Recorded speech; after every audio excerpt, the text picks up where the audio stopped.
Welcome to LMU Community TV News. I'm Allison Barnett. Thanks for joining us. Let's take a look at the stories we have for you today. Republican gubernatorial candidate Bill Lee paid a visit to Lincoln Memorial University on Thursday. Lee met with several school officials on his visit and also took a short tour of the campus. Lee earned his bid for governor after beating out favorites Randy Boyd and Diane Black in the August Republican primary. Lee took time out of his busy schedule to speak with LMU board trustee and LMU TV's very own Dr. Gary Burchett. It's a pleasure to have a very important gentleman on our campus here at LMU for today, and we're going to have a little chance to chat with him, and I'd like to say thank you for coming up to Harrogate, Tennessee. Who are you, by the way? Yeah, thank you very much for the privilege to be here. What a beautiful spot, and what an asset to this state LMU is, and I'm privileged to be able to visit it today and to get a tour and meet a lot of the folks here. Well, you know, I had the good fortune to watch you through the primary and things, and I'm just honored to be able to talk to you for a minute. And I'd like to ask you a couple of questions about higher education particularly. I know education's on everybody's mind, but give me a thought or two about higher education in Tennessee. Yeah, we are fortunate in our state to have really a focus on higher education and to have remarkable institutions just like this one across the state. This one is unique, and particularly in its location and the specific focus efforts that LMU has. I served on the Tennessee Higher Education Commission and also serve as a board of trust on one of the universities in our state, and it's obviously critically important to our state, and we're doing a good job of promoting that across the state. But this university right here is a key part of what's happening in Tennessee. Well, you're going to have a chance to walk around, and I know you're limited with time, but it's good to let you go over and see some of the new stuff we're doing. Right. And That's right. I know Pete's excited about you being here. We're going to tour facilities and the programs that you have. We're also going to look at the construction of the new veterinary school over there. And that's of particular interest to me. I run a skilled trades company, heating, air conditioning, plumbing, electrical, and I actually look forward to meeting with the skilled tradesmen and women that are over there working now. But I actually believe, with regard to education, that one of the things that we have not put a lot of focus on in our public school systems is vocational and technical education. And as a skilled trades employer, it's a critically important part of our education. I look forward to that emphasis as governor. Well, and I'm sure that there's some folks that are going to be happy to know that your endorsements and your support along the way, because Tennessee is in a growth mood and a growth mode, and you come well prepared. That's right. We've got, especially in rural communities like this one, we rolled out a plan last year called a Roadmap for Rural Tennessee. I'm from rural Tennessee. I think it's really, really important that we understand the economies of the rural part of our state and strengthen and support those. So that's one of the reasons why LMU is such a unique university in our state, because of its proximity to rural communities. Well, and it's been the type of programs we've had over the years where if the financial need is there, we'll find a way to let them work. Or That's right. We're not like Berea College particularly, but we have some similarity to that over the years. That's right. Well, it's so good to have you here and to talk with you, and I want to free you up. We're going to have lunch, and Great. It's my pleasure to have just an opportunity to do a quick interview, which is not in character for me, but I hope we've done a fair job anyway. My honor to be with you. I'd be honored to serve as governor, and I appreciate the opportunity to be here today. Thank you so much. Thank you very much. Lee will battle Democratic nominee and former Nashville Mayor Carl Dean in the state general election on November 6th. A police chase in Middlesboro ended in a drug arrest on Tuesday afternoon. 45-year-old William Hodge of Georgia was charged with first-degree possession of a controlled substance after attempting to flee from Middlesboro police on a motorcycle. Officers say Hodge fled north on 30th Street at a speed of 50 miles per hour. Once captured, police say he tried to escape from the holding cell at the police department. Hodge was also charged with first and second-degree fleeing or evading police, second-degree escape, and several misdemeanor charges. Hodge is being held at the Bell County Detention Center on a $10,000 cash bond. The Claiborne County Charter Commission held their first meeting Thursday afternoon at the Claiborne County Courthouse. The newly formed commission was elected during the August primary and aims to make change to how the county is governed. Claiborne County is currently governed under a 1981 statute. The committee plans to look at the statute and make changes where they are needed. Here to explain more about the Charter Commission is Board Chair Susan Leo. So the Charter Commission was 9 of us elected in our districts to write a charter for Claiborne County. Currently, Claiborne County is governed under a 1981 statute, and we wanted to have something that was clear. We want to examine how things have been working in Claiborne County, both the strengths and the weaknesses, and make some changes.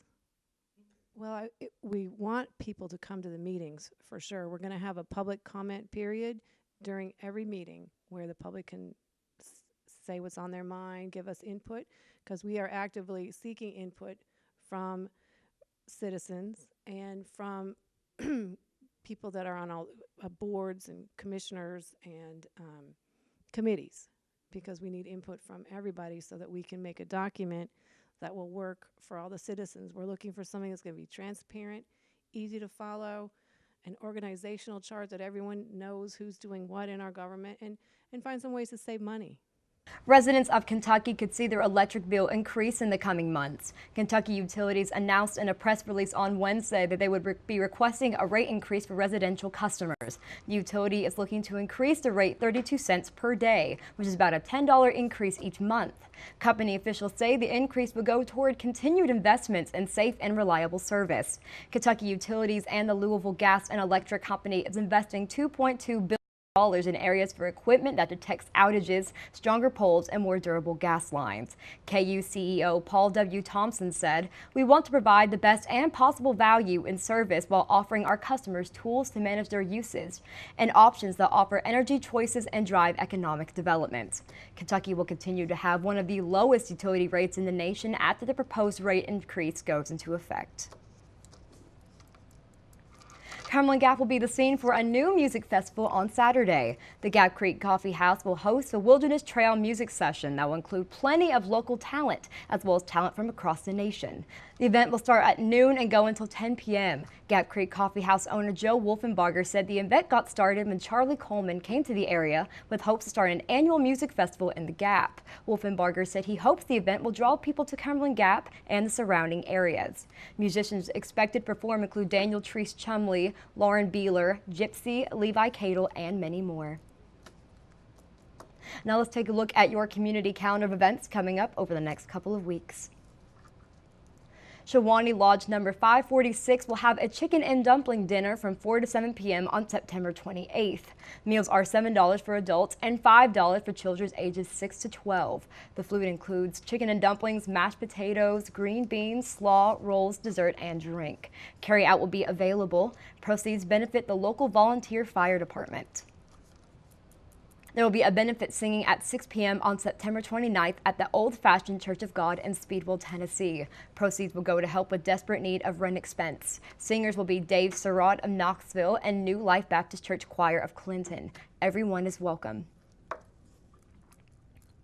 Now's a look at your community calendar. But stay with us. It's coming up after the break. Brandon Burke will be bringing you your sports report right here on LMU Community TV News. What do we know about learning? It takes place beyond the pages of a book. We learn by exploring, by trying new things, by connecting, by sharing. We learn by taking chances and dreaming big. At Lincoln Memorial University, learning is beyond the books. It's everywhere. Guess what? I have some news for you. There's free food right there, junk food. You see that truck? Oh, jeez. It's a 2 Michelin star chef. All for free, ladies and gentlemen. All for free. Here we have a panzanella with summer vegetables and pesto. Enjoy. How we doing? Fantastic. So what do you got going on underneath that plate there? this food was really about to be thrown away. Yeah. Bro? Is there something wrong with this food? Where did you get it from? From farmers markets. They put aside the ugly vegetables and the ugly fruits. Carrot top, soft avocados. It was all food that was going to be discarded. Even the drink you had is made from like a little bruised peach. Did it taste a little bruised? Great. It was good. The average person throws away 24 pounds of food a month. That's a lot. Isn't that a lot? Go visit SaveTheFood.com for more information. Thank you. Junk food time!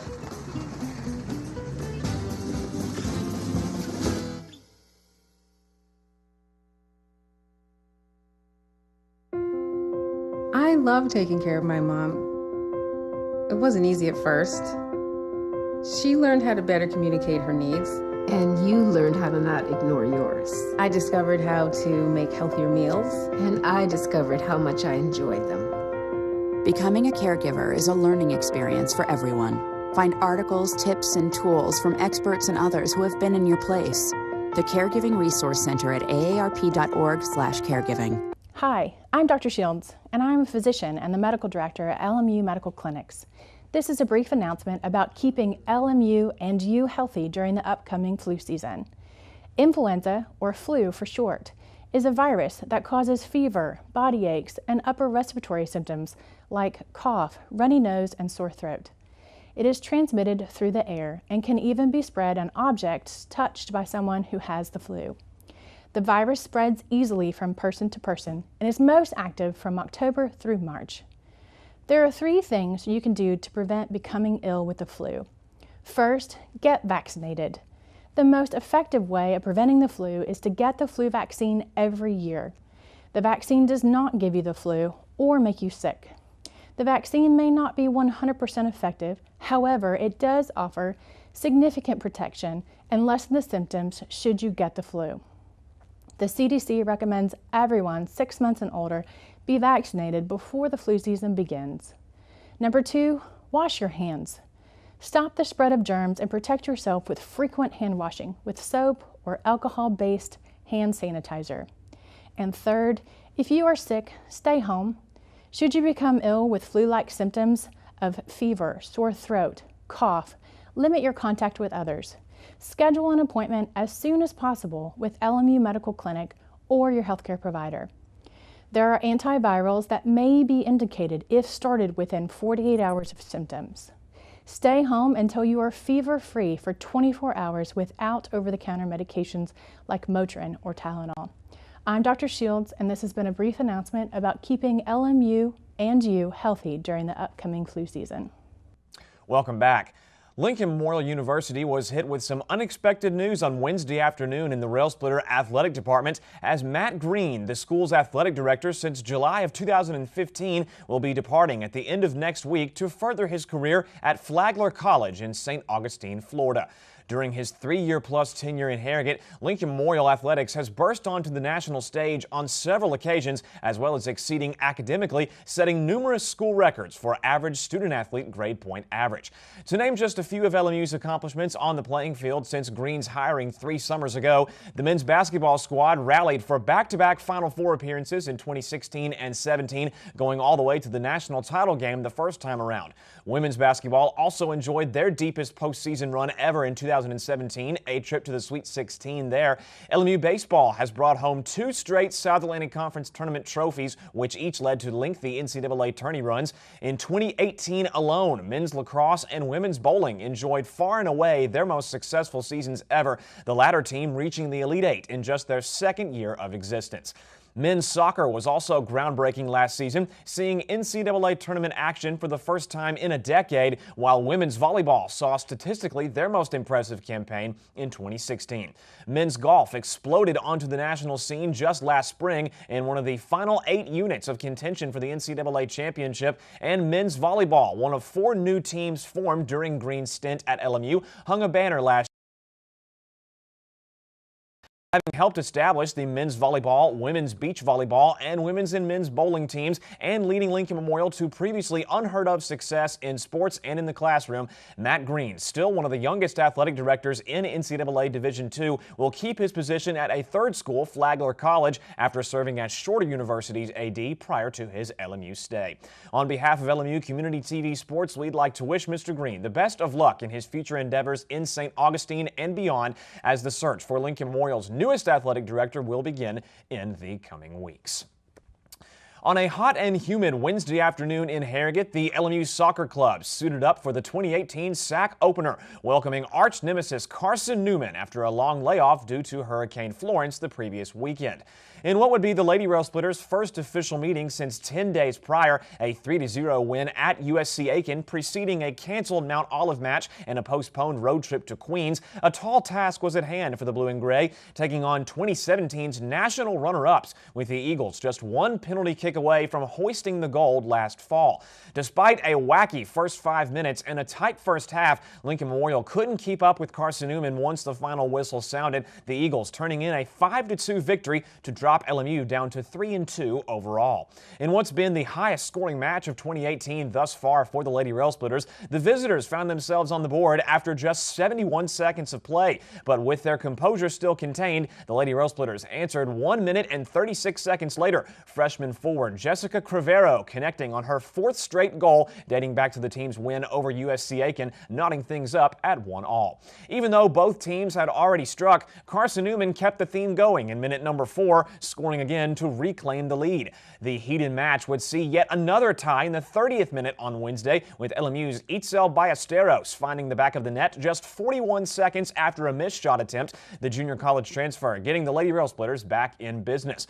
Unfortunately for Lincoln Memorial, it was all Carson Newman from then on, starting with a CN goal in the final 15 seconds of the first half, the Eagles concluding the day on a 3-0 run, aided by 2 more scores in the 61st and the 79th minutes, distancing themselves for the W. Outshooting LMU 22-14 for the contest with an 11-5 shot on goal discrepancy, the Eagles settled in over the final 45 minutes to get Lincoln Memorial off on the wrong foot in SAC play, although the Lady Rail Splitters fought tooth and nail with one of the best teams in the league. And it was a similar story in part 2 of Wednesday's conference doubleheader from the LMU Soccer Complex, as the men's side suffered another close loss to their in-state rival, Carson Newman, surviving a furious Rail Splitter rally in the second half for a 3-2 final margin of victory. Seeing their first action since 7 days beforehand, a 2-1 double overtime triumph at King in Bristol, coming before a postponed road match with Queens, Lincoln Memorial fell asleep in the opening 45 minutes, allowing the Eagles to seize control of a 2-0 lead approaching the halftime break. A pair of Carson Newman scores in minutes 29 and 34. Luckily, the Rail Splitters put their foot on the gas pedal to open half number 2. Their comeback kick-started by senior defender Christoph Williamson's 49th minute goal, only to be added on by fellow senior Victor Perez's game-tying strike over 5 minutes later. The hero of LMU's double OT win against the Tornado 1 week earlier, guiding in a 105th minute header to give the Rail Splitters much-needed momentum, the Brazilian forward took an assist from Italian forward Matteo Buffalo in the 54th minute to even things up at 2 apiece, although the celebration was short-lived. In a 3-goal spurt reminiscent of the opening 5 minutes of the women's match earlier on, Carson Newman put themselves out in front just 5 minutes after Perez tied it up, holding on over the final 31 minutes to preserve the victory and drop LMU to 2 wins, 2 losses, and 1 tie to the season thus far. The rivalry feel was on full display in the Eagles' tight win, as the two foes combined for 37 fouls along with 3 red cards going against the Rail Splitters, LMU ultimately outshooting Carson Newman 16-13, but with the visitors gaining an 8-4 edge in shot-on-goal tries. With both the women's and the men's squads looking to rebound after an 0-1 start to South Atlantic Conference play, Lincoln Memorial hits the road again this weekend for more SAC action, visiting Catawba in Salisbury, North Carolina for a Saturday doubleheader. The men's contest with the Indians will get the day started for a 1:00 p.m. first touch, while the women's match follows at approximately 3:30, a crucial road test for both teams trying to avoid a winless conference start in 2 meetings. And while LMU soccer hopes to get back even in their SAC venture to North Carolina, the Lady Rail Splitter volleyball team looks to keep it rolling in South Carolina, preparing for their first 2 true road matches of the season on Friday and Saturday. A difficult 48-hour stretch in store for matches against Newberry and Anderson. Head coach Jenny Michael and company couldn't have asked for a much better start to their 20-game conference slate, disposing of Queens in 4 sets last weekend before a one-sided sweep over Tusculum this past Tuesday for a perfect 2-0 mark against SAC competition. Add in the fact that the Lady Rail Splitters are 6-0 inside the Mary Mars gym so far on the year, and LMU rolls into the Palmetto State this weekend, riding all kinds of momentum.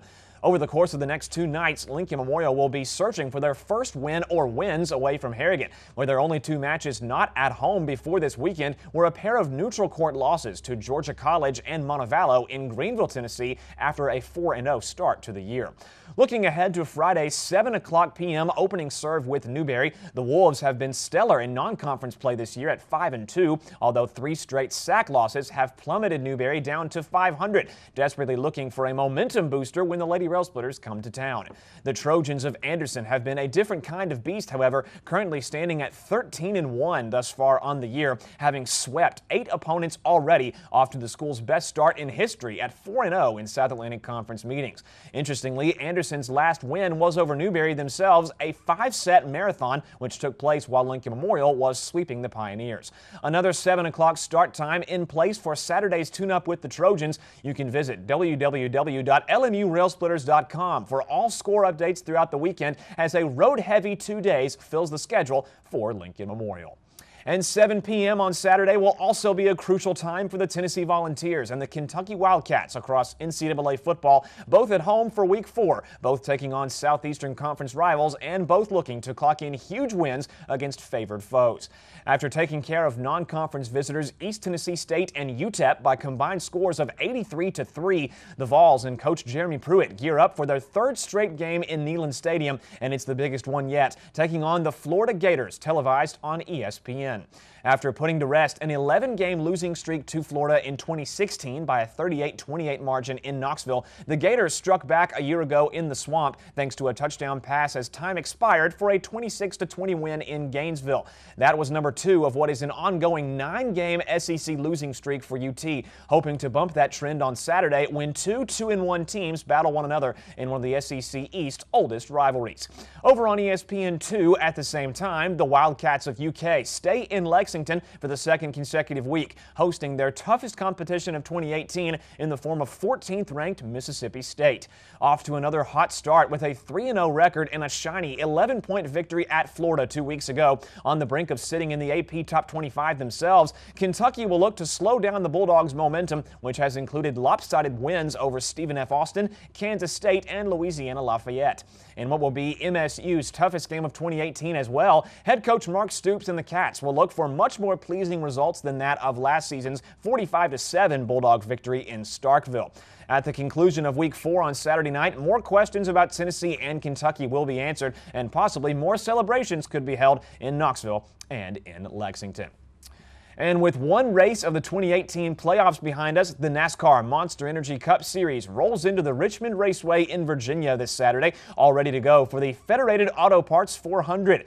The last 3 events in the chase for the Cup have all had the same final result, a first-place showing for Brad Keselowski, as the number 2 vehicle hadn't won a single race up until Darlington, which he proceeded to win, and again at Indianapolis, and again last Sunday in Las Vegas to take the early lead atop the standings in the playoffs. Following the South Point 400's final lap, Martin Truex Jr., 2017's Cup champion, strolls in at 2nd behind Keselowski, as Kyle Busch and Kevin Harvick, the 2 drivers who were just about stride for stride with each other in the regular season, sit in 3rd and in 4th, respectively.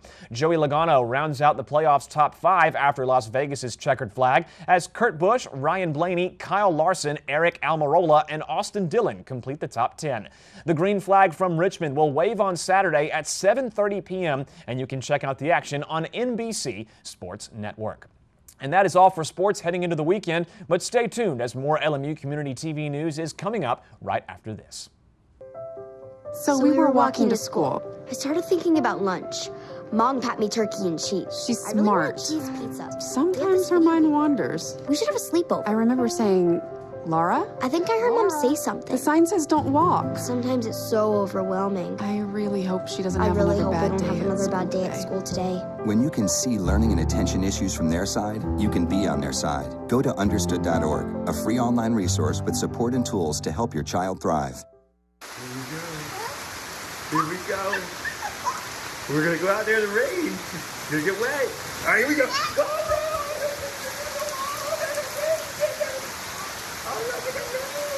Okay, quick.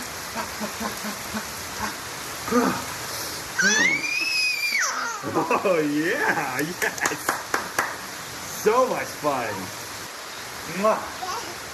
Yeah, we're getting so wet.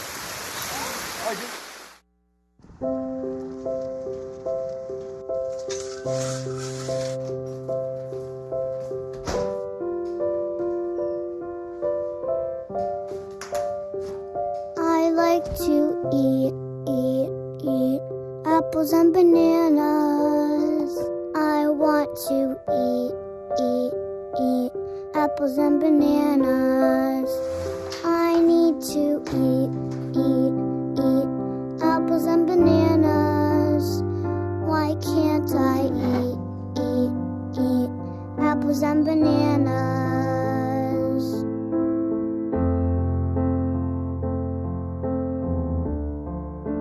One in 5 children struggles with hunger in America. Support the Feeding America nationwide network of food banks to help provide meals to those in need. Join us at feedingamerica.org.